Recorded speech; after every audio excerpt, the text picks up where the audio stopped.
Hi folks, welcome back. Today we are going to talk about video lecture number 2 on the unit 10, that is participatory online media. Now video lecture number 2 would focus upon participatory culture and new media literacies framework, that is from a sociological approach. Now we've talked about the typology of producers in the last lecture. So we know that young people play the role of consumers as well as producers in online media spaces. Therefore, there is an explosion of new media technologies that make it possible for average consumers to archive, annotate, appropriate and recirculate media content in powerful new ways. Youth participate in online media spaces for two primary purposes according to IGNOU et al. In a book published in 2009. First is friendship driven and the second is interest driven. IGNOU et al. Have also identified three subgenres of participation. First is hanging out, which is essentially friendship driven participation. Second is messing around, which is acquiring a new skill online. And third is geeking out, wherein intensive and focused participation is undertaken after acquiring the skill online. Hence, it leans towards learning via online spaces.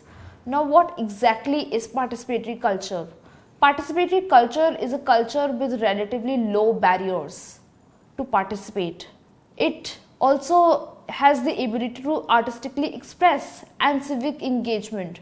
The third element of participatory culture is strong support for creating and sharing one's creations. Participatory culture also enables some type of informal mentorship, especially peer-to-peer. And the fifth element of participatory culture is individual expression to community involvement. Therefore, participatory culture shifts the focus of literacy from individual expression to community involvement. Now, there are three major concerns when it comes to participatory culture. These concerns have been talked about by Jenkins et al. In the book with regard to participatory culture. The first concern is participation gap, which is essentially about access, the unequal access to opportunities, experiences, skills and knowledge.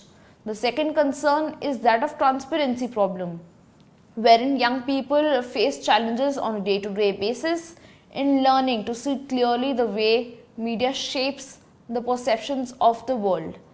The third concern is that of ethics challenge, wherein the traditional forms of professional training versus the socialization aspect of the internet is what we need to prepare young people for, since they are increasingly public as media makers and community participants. Therefore, participatory culture and its framework enables us to eradicate the three gaps.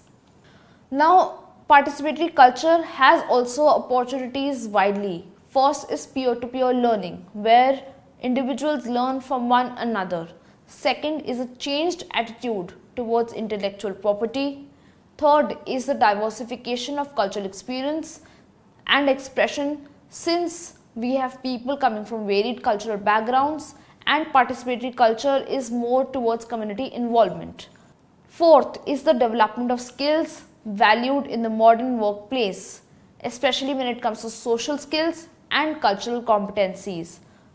And the next and the last opportunity is that of empowered conception of citizenship. As we talked about in the last video lecture about political approach, participatory culture also has a more empowered nuance towards citizenship and making use of effective communication for civic engagement and public engagement. There are four forms of participatory culture. First is affiliations, wherein we talk about memberships, formal as well as informal, in online communities centered around various forms of media such as Facebook, Twitter, Instagram, message boards, metagaming, game clans or MySpace. The second form of participatory culture is expressions, wherein young people are producing new creative forms such as digital sampling, skinning and modding. Fan video making, fan fiction writing, zines, mashups are all examples of expressions. The third form of participatory culture is collaborative problem solving. Young people nowadays are working together in teams, formal as well as informal, to complete tasks and to develop new knowledge. Through Wikipedia, we see people are collaborating to create content. Then we also see alternative reality gaming being a hyped up thing even after the pandemic. Then spoiling is another example of collaborative problem solving. The fourth form of participatory culture is circulations, wherein young people are shaping the flow of media with podcasting and blogging, of course. Now, the core concept of participatory culture is a concept borrowed from GE in their book in 2004. The concept is that of affinity spaces. Now, affinity spaces are nothing but informal learning cultures which offer powerful opportunities for learning. Now, according to GE, since young people have more time playing with these new media, they also find greater comfort interacting via them, which in a way influences greater fluidity in navigating, their ability to multitask on the platform, and they are also able to build better decisions about the quality of information that they are gathering. Therefore, they are able to collaborate better with people from diverse cultural backgrounds. Now, affinity spaces also enable us to learn why people learn more, participate more actively, engage more deeply with popular culture than they do with the contents of their textbooks. Therefore, affinity spaces is focusing on the impact, or in fact the active side of impact when it comes to popular culture and how young people are engaging with popular culture to learn specifically. Affinity spaces also bridges the differences in age, class, race, gender and educational level. However, it depends on peer-to-peer teaching, with each participant constantly motivated to acquire new knowledge or refine their existing skills. Therefore, affinity spaces is extensively different from formal educational systems. They are more experimental in nature, while formal educational systems are very rigid. Affinity spaces are also innovative since there are varied media forms that one can participate in. There are also provisional structures where a young person can choose a structure which might not all that be rigid or structuralized. They are also able to meet their short-term needs. It is also very localized in nature, and affinity spaces are extremely flexible as compared to formal education systems. Therefore, when we talk about participatory culture frameworks, it is composed of popular culture and education. The amalgamation of the both becomes informal culture, informal learning culture, or affinity spaces. Now, popular culture would encompass fan culture, fandom, OTT shows, music, series, gaming, etc. And education would be academic learning. Therefore, when we combine both of them, informal learning cultures help us understand how young people engage in online media to learn, and it also helps us in understanding the new media literacy skills or 21st century digital skills that one needs to imbibe. Now, when we talk about social skills in new media or 21st century skills, as Jenkins et al. Have talked about in their book on participatory culture, there is a qualitative difference in ways in which we make sense of cultural experience. That is, you and me, we have different kinds of cultural experiences and we make sense of the information we are getting according to that. Therefore, there is also a change in how we understand literacy and the connotations of it. These set of social skills and cultural competencies almost involve social skills developed through collaboration and networking. These skills also build on the foundation of traditional literacy, research skills, technical skills, and critical analysis skills taught in the classroom. The new media literacies should be seen as social skills, as ways of interacting within a larger community, and not simply an individualized skill to be used for personal expression. Therefore, youth need these skills for working within social networks, for pooling knowledge within a collective intelligence, for negotiating across cultural differences that shape the assumptions of different communities, basically to eradicate those assumptions, and for reconciling conflicting bits of information and data to form a coherent picture of what is happening in the world, and this can be done via these particular skills that Jenkins et al. Have talked about. The first new media literacy skill is play, which is the capacity to experiment with one's surroundings as a form of problem solving. Now in play, students or young people try on roles, they experiment with culturally centered processes, they manipulate core resources, and they explore their environment. Therefore, play ranges from fun to engagement and then learning. Educators use play as a skill when they encourage free-form experimentation and open-minded speculation. The second new media literacy skill is performance, which is the ability to adopt alternative identities for the purpose of improvisation and discovery. Now, gameplay is considered a kind of performance because it encourages us to assume fictitious identities to develop a richer understanding. Schools and after-school programs initiate dramatizations which help us teach children to reflect more deeply on their experiences of the stories. One of the key examples of performance is Model United Nation, which helps young users or young people to develop new knowledge and strategies by donning alternative identities. It can also be said in the case of games, wherein virtual games where you're able to adapt a fictitious identity and you're able to understand and improve yourself better in your real life as well. The third new media literacy skill would be that of simulation, which is the ability to interpret and construct dynamic models of real world processes. Now, as we know, there are new ways of representing and manipulating information. Therefore, there are also new forms of simulation which expand our cognitive capacity to deal with larger bodies of information, to experiment with more complex data, and to form hypotheses quickly and test them against different variables.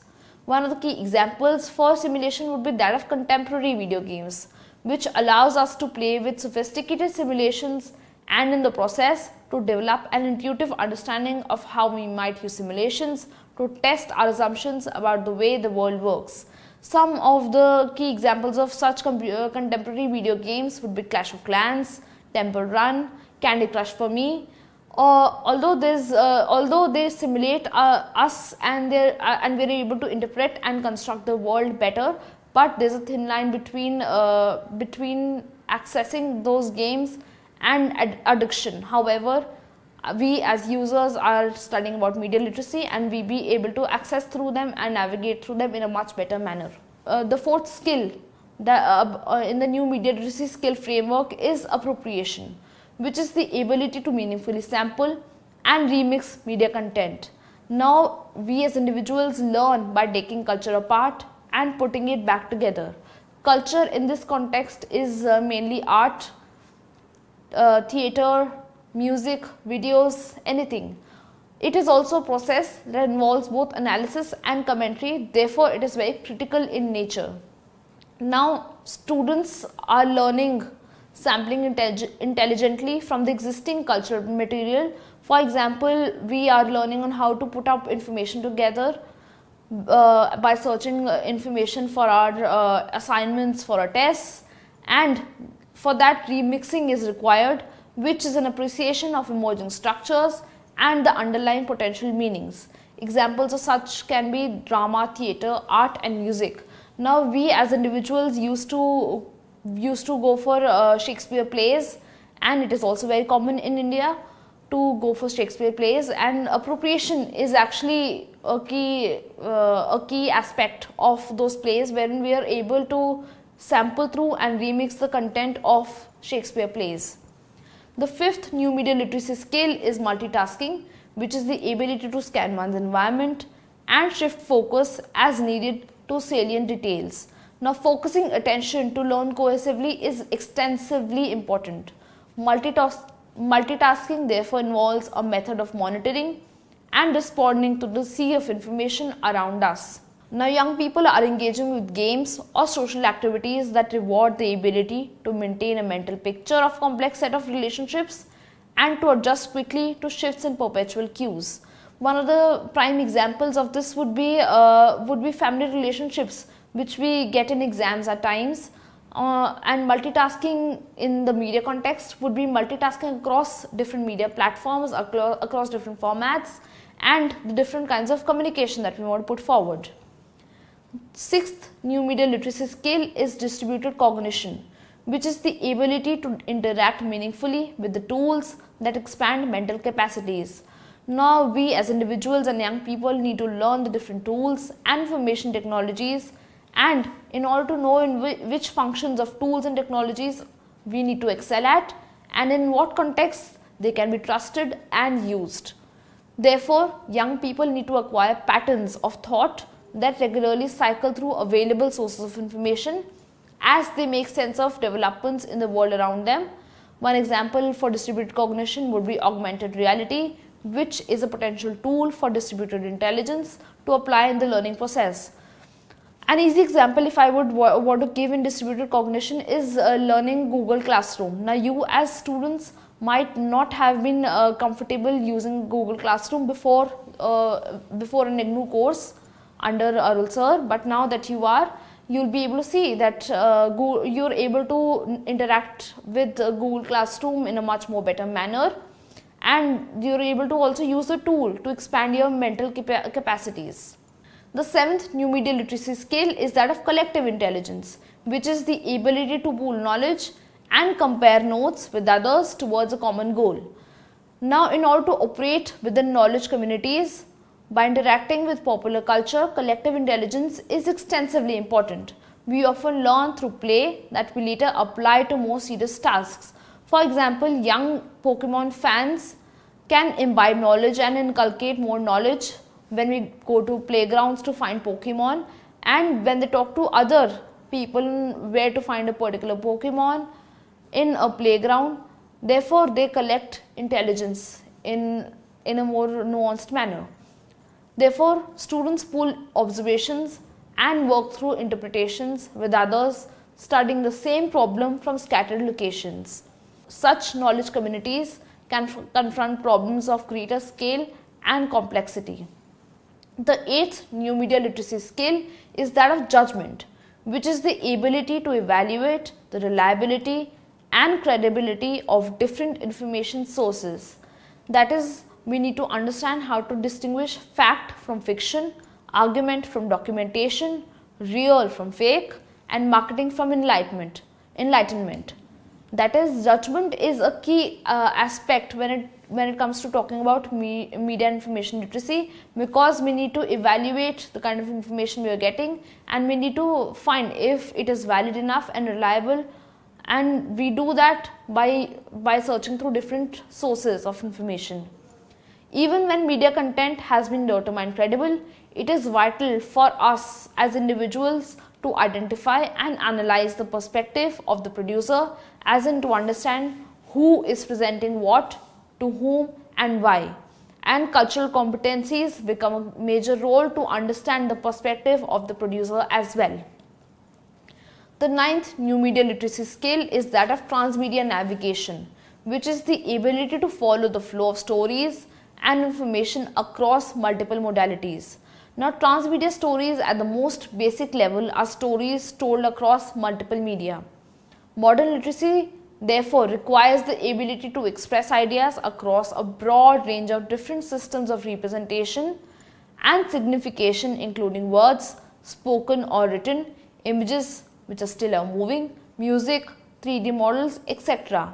There are different possible modes of expression, and we need to find the most effective in reaching the audience and communicating our message across effectively. We also need to identify the best techniques in conveying information through a particular channel. The 10th new media literacy skill is that of networking, which is the ability to search for, synthesize and disseminate information.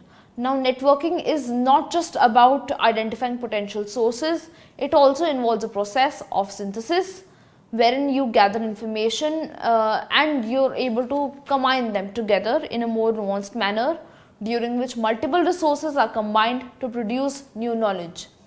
Social networking sites are being used extensively by young users to share their interests or to encourage themselves to publish work produced to a broader public. Now, blogging can be one of those examples wherein you put up your blog to put your opinion forward or whatever you want to say, and you get comments on that. It is a kind of networking. There are also responsive blogging, wherein when you put up a blog, a person responds to them and critically analyzes it. So it is also kind of networking. The 11th new media literacy skill is that of negotiation, which is the ability to travel across diverse communities, discerning and respecting multiple perspectives, and grasping and following alternative norms. Now, negotiation is extremely important for people belonging to different cultural backgrounds, because unless we negotiate and we understand another person's cultural perspective, it is difficult or perhaps impossible to participate them in an effective manner. The fluid communication brings together groups who otherwise might have lived segregated lives. One of the key examples is what we are doing right now. For this particular course, you and I might not have discussed about this aspect, but we are here via an online media, and by perception, my ideas would be reflected in my cultural background, and you would be able to identify them if you have a similar background, and you might not be able to understand them if you have a different cultural background, but you might negotiate and might be able to traverse through in a much more nuanced manner if you understand my cultural perspective. Therefore, culture flows smoothly from one community to another via communication channels, and you negotiate through them at each and every step. There are also meaning of shared artifacts and experiences that we travel across and we look through while negotiating. We might have one word which might differently for you and for me, while in the case of negotiation, we are able to communicate it in a more effective manner. There are also skills in understanding multiple perspectives, respecting them and embracing them, because there are diversity of views, and to understand a variety of social norms, it is essential to negotiate between conflicting opinions and to navigate them in a more nuanced and a more effective manner. Therefore, negotiation brings together groups from diverse backgrounds and provides them with resources and processes that ensure careful listening and more in-depth communication. One of the key examples for negotiation would be group discussions, wherein we indulge in group discussions and talk about certain issues, and via that we are able to understand each and every person's perception about a certain issue, and with that you can think about the cultural background that they are coming from. Therefore, participatory culture as a concept combines traditional literacy skills, that is how to source information, evaluate the credibility of information, synthesize and make sense of that information apart from making a decision and initiating an action, and new media literacy, which is social skills or methods of interaction with larger communities. Therefore, in a nutshell, participatory culture enables more active participation, and it also enables an empowered voice by imbibing these certain social skills and cultural competencies. And you as young users or young people, if imbibed through these social skills and cultural competencies, you will be able to navigate online spaces in a much better manner, and you will be able to participate in these platforms in a much better manner. Thank you.